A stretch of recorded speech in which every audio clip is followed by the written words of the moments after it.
అని చెప్పాలంటే ఇప్పుడు చాలా మంది మహిళలు ఏంటంటే ఇట్లాంటివి అంటే ఈ అడ్డమైన దారులు వెతుక్కొని నేను నిజం చెప్తున్నా ఇప్పుడు చాలా మంది మహిళలు ఇట్లాంటివి చేస్తున్నారు.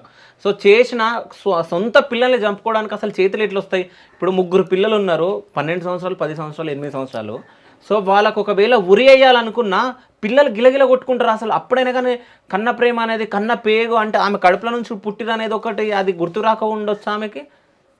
మాకే తెలియాలి సార్, ఆ, అది తల్లిదండ్రికి కుట్టిందా, మురుగానికి కుట్టిందా, ఎవరు కుట్టింది నాకు తెలియదు సార్.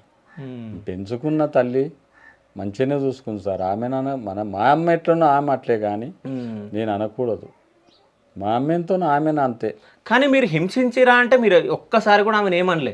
అసలు మీకు ఎన్ని లక్షలు వచ్చినా ఆమె అకౌంట్లోనే ఇస్తారంట. అవును సార్. సో మీరు ఇంకా ఇల్లు రాసిచ్చిర్రు, పొలం రాసిచ్చిర్రు, ఇన్ని రాసిచ్చినా ఒక మనిషికి ఇంకేం కావాలి?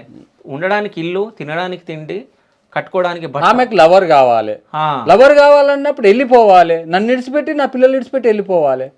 కానీ పిల్లలు పంపే అధికారం ఎవరు ఇచ్చారు సార్? అంటే ఆమె క్యారెక్టర్ మంచిదేనా? మంచిగా ఉండేది సార్. అంటే ఇట్లా ఎవరితో చూడడం, మాట్లాడడం కానీ ఫోన్లలో ఎవరితో పోయినా, కాలనీలో పోయినా మంచిగా డిసిప్లిన్గా బతికిన వాళ్ళం మేము.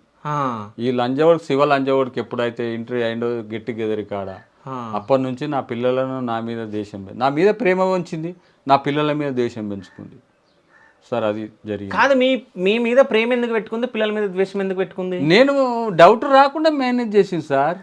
నన్ను నా మీద కోపం వస్తే నాకు డౌట్ వస్తుంది కదా, డౌట్ రాకుండా నన్ను మేనేజ్ చేసింది. నేను ఉండను కదా సార్, ఎప్పుడు ఇంటికా ఉండను కదా సార్, పనికి వెళ్ళిపోతాం. ఇప్పుడు మీరు ఎట్లా వచ్చారో నేను అట్లా వెళ్ళి వస్తా కదా సార్.